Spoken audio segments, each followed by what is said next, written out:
요즘 우리 그 언어 문화의 특징을 보면 두 가지의 큰 특징이 있는 것 같습니다. 첫 번째는 뭐든지 줄여서 말한다는 거죠. 줄여서 말하는 거예요. 남아공이라는 말 들어보셨습니까? 남아공? 남아공 이제 아프리카 남단에 있는 그 나라가 아니고요. 남아공이 뭐냐면 남아서 공부나 해라랍니다. 또 이게 직장인들 그 카톡에 이런 게 있대요. 넷도출. 다 내일 넷도출이죠. 내일 또 출근. 뭐 이런 뜻이래요. 그러니까 이제 우리가 이제 이런 단어들을 보면 참 별걸 다 줄인다 이런 생각이 들잖아요. 그래서 이거는 별다줄이라고 한답니다. 근데 이제 잘 생각하셔야 되는 게 이 말 줄이는 게 젊은 사람들 문화라고 해서 그거 너무 막 이렇게 함부로 따라하면요 굉장히 사람들이 싫어합니다. 또 하나의 그 특징이 언어적 특징이 뭐냐면 기존의 단어들을요 새롭게 조합을 한다는 거예요. 참 재미있게 조합하고 합성하는데 제가 이제 그 내년도 트렌드 관련 책을 읽다 보니까 거기 이런 말이 나옵니다. 영어 합성어인데 피지털이라는 말이 나오는 거예요. 피지털. 이게 뭔가라고 보니까 피지컬과 디지털의 합성어예요. 그래서 디지털 문화 속에 있는 것을 물리적으로 이제 경험하게 하는 그런 내용이라고 해요.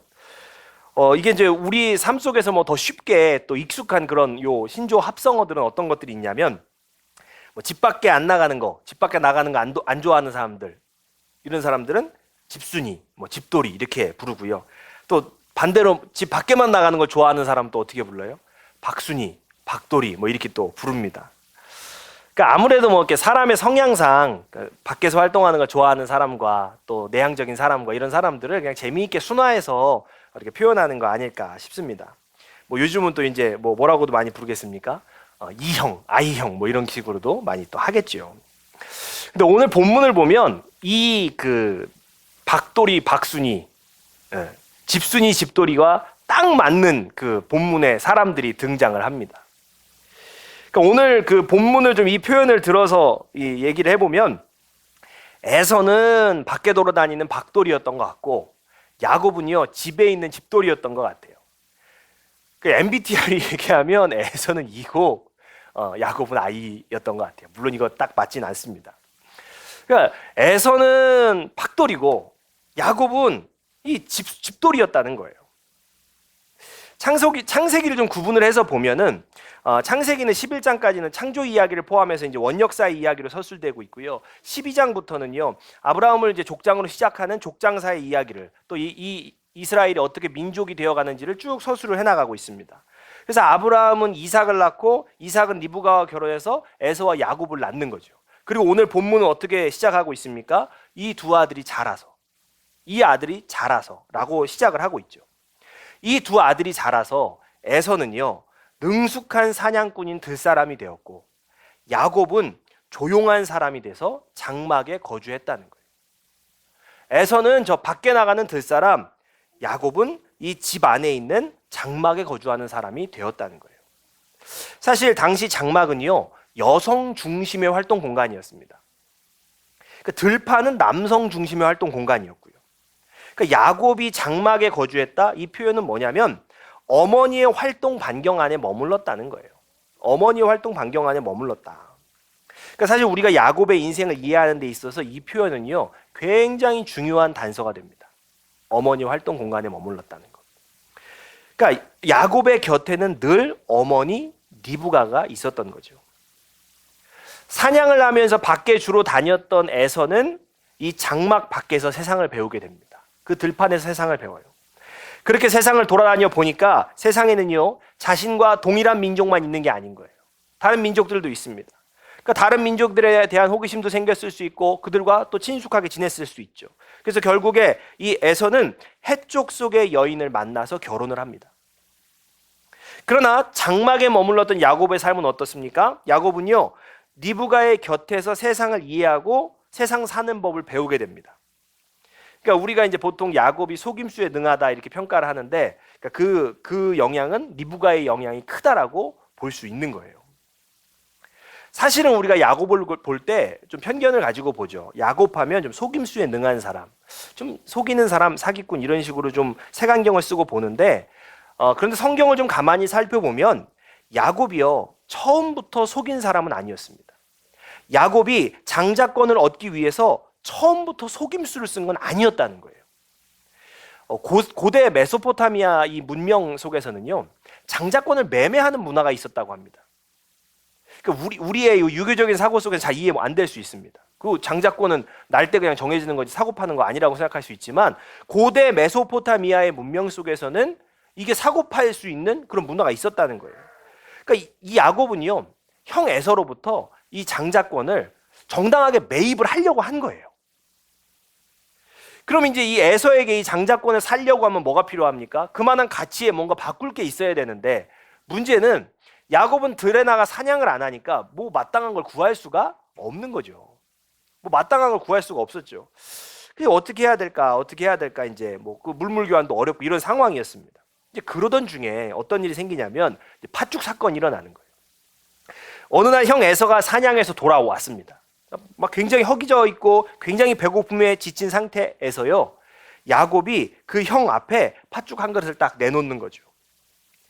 그러니까 어머니 곁에 늘 머물렀던 야곱은요, 사냥은 못했는데 이제 어머니한테 배워서 팥죽은 맛있게 쓸 줄 알았던 겁니다.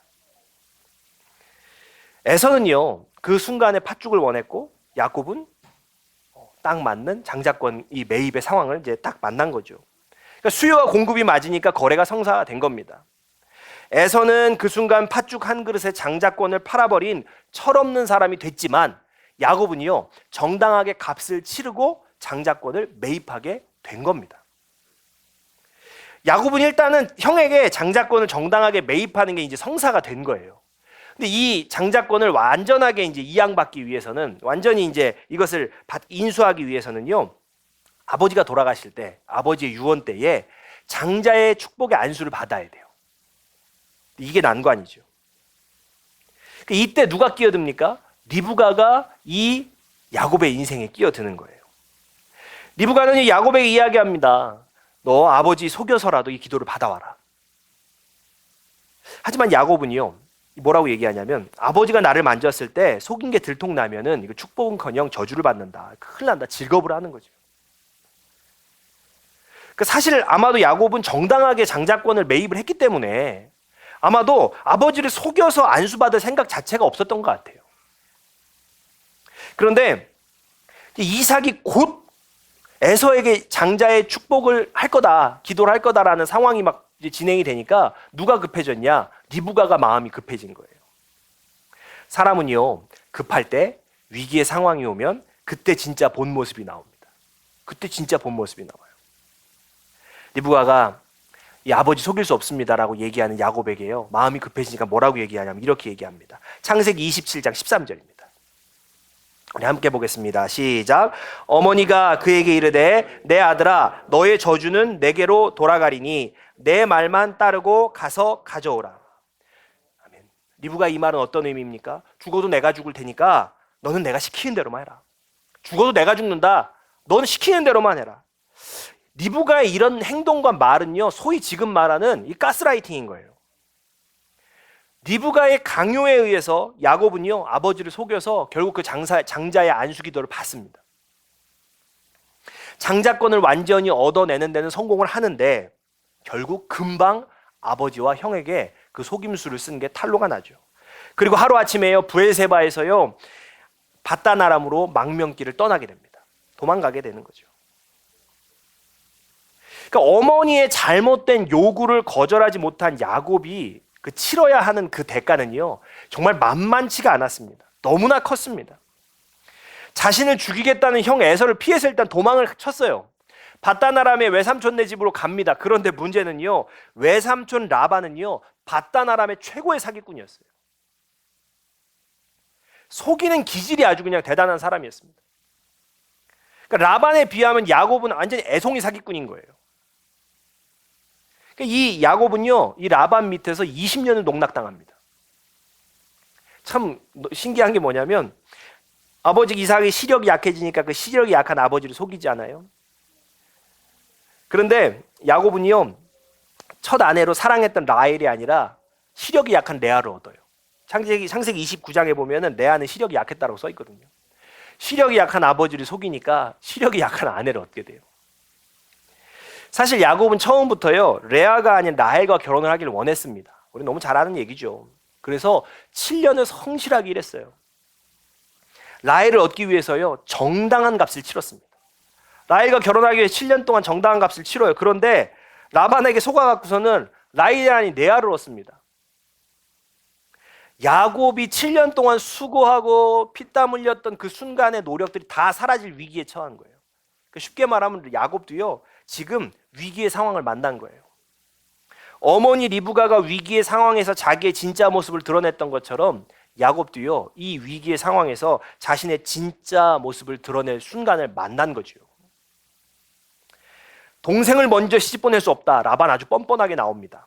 근데 그 라반 앞에서 야곱이 뭐라고 얘기하냐면 내가 라헬과 결혼하기 위해서 다시 7년의 시간을 일하겠다.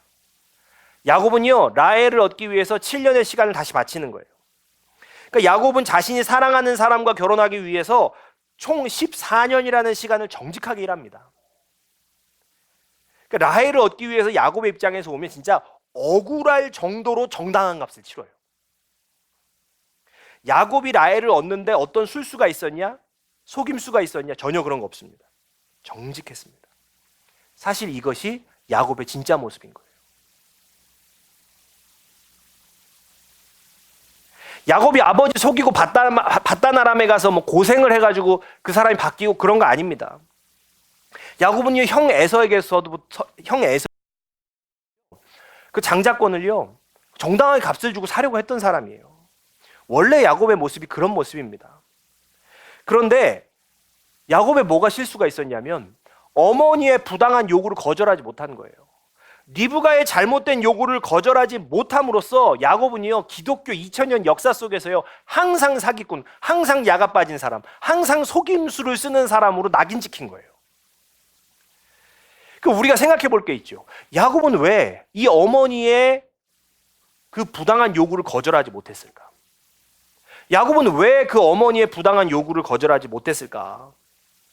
우리가 알다시피 또 성경이 기록하는 대로 보면 이삭은요 에서를 편애했습니다.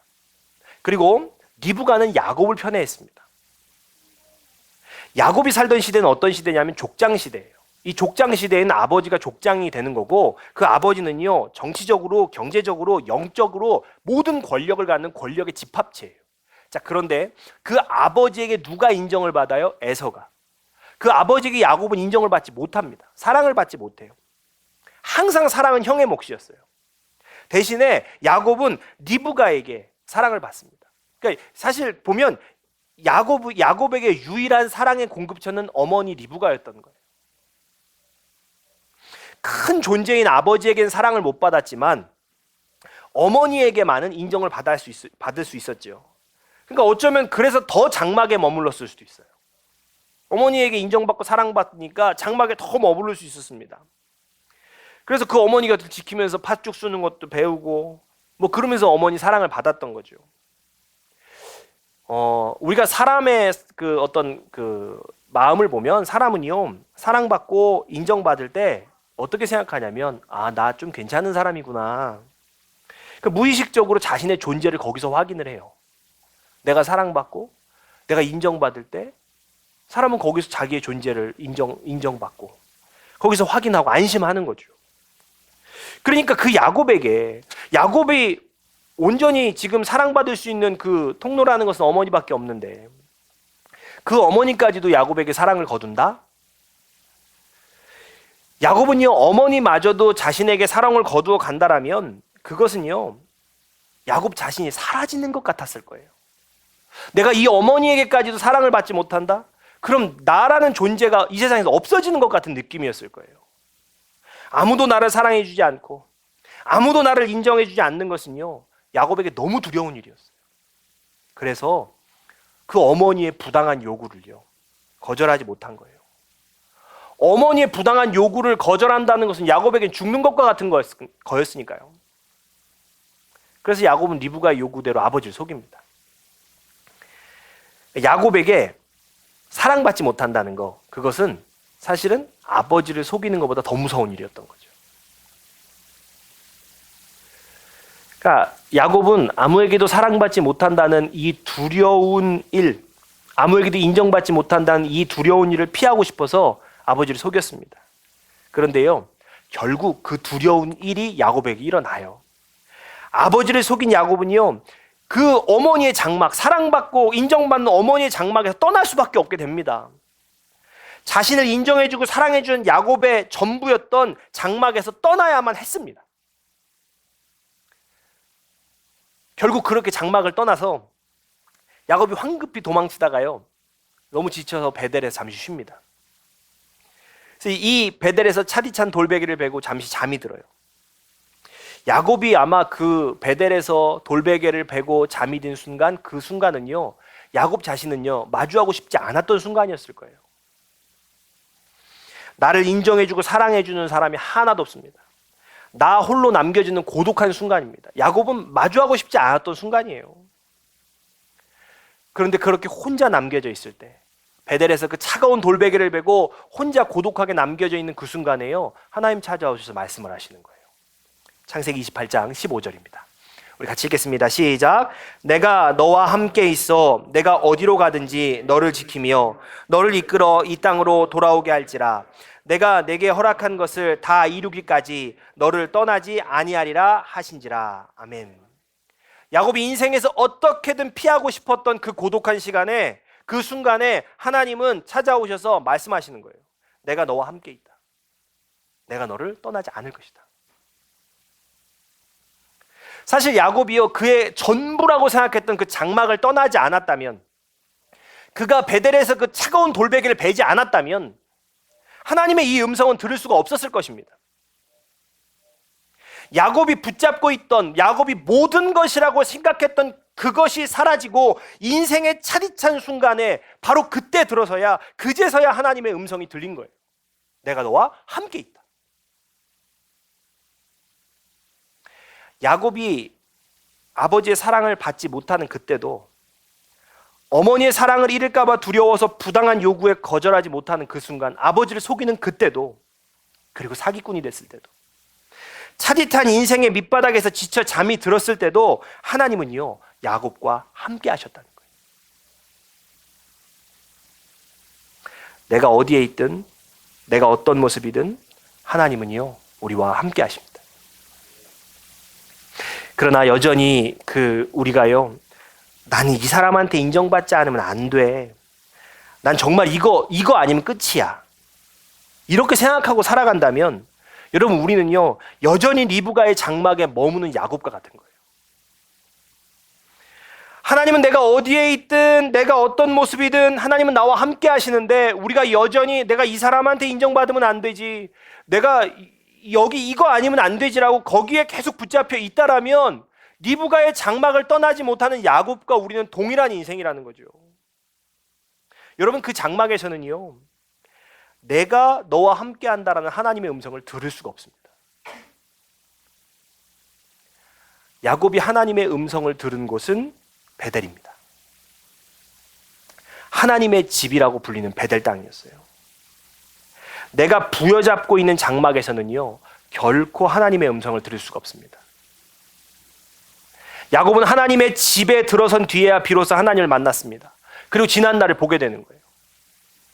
장막에 몸을 숨겨 사랑받고 싶어서, 인정받고 싶어서 몸부림치던 고독하고 비참한 자신의 존재를요, 거기서 깨닫는 거예요. 그런 야곱에게 하나님께 찾아와서 뭐라고 말씀하시냐면, 내가 너와 함께한다. 꿈속에서 하나님의 음성을 듣고요, 야곱이 뭐라고 대답합니까? 여호와께서 과연 여기에 계시거늘 내가 알지 못하였도다. 야곱은요, 장막을 떠나서 하나님의 집에 들어선 뒤에야 언제나 하나님이 나와 함께 하셨다는 것을 깨달을 수 있었던 거예요. 언제나 하나님은 나를 사랑하셨다는 것을 그때서야 깨달을 수 있었던 거예요. 우리는 어떤 장막에 나를 숨기며 살아가고 있을까? 어떤 장막에서 벗어나지 못하고 사랑과 인정을 갈구하면서 인생을 허비하며 살아가고 있을까? 세상의 장막에 내 몸을 숨기고 거기 의지하고 있는 한 내가 너와 함께 한다는 하나님의 음성은요, 들을 수가 없습니다. 오늘 우리는 어떤 장막에 나를 숨기고 있습니까? 어떤 장막에 인정받으려고 어떤 장막에 사랑을 갈구하면서 우리는 어느 장막에 나를 숨기고 있습니까? 그 장막을 벗어나지 못하면 하나님이 나와 함께 하신다라는, 하나님이 나를 사랑하신다라는 것을요, 우리는 그 음성을요 들을 수가 없다는 거예요. 내가 몸을 숨기고 있는 장막, 그 장막을 떠나기를 두려워하지 마시기를 바랍니다. 그 장막을 떠나 차디찬 돌베개를 베고 눈물로 잠드는 것을 두려워하지 마시기를 바랍니다. 베델에서 그 차가운 돌베개 베고 잠드는 그 순간을 여러분 우리가 두려워할 필요가 없다는 거예요. 그 순간에 하나님께서 우리에게 말씀하시기 때문이에요. 내가 너와 함께 한다라고 그 순간에 주님은 약속하세요. 그 장막을 떠나 차디찬 돌베개를 베고 있을 때 주님은 내가 너와 함께 한다라고 약속하시고, 내가 어디로 가든지 너와 함께 한다라고 말씀하세요. 내가 너를 지켜준다라고 말씀하시는 거예요.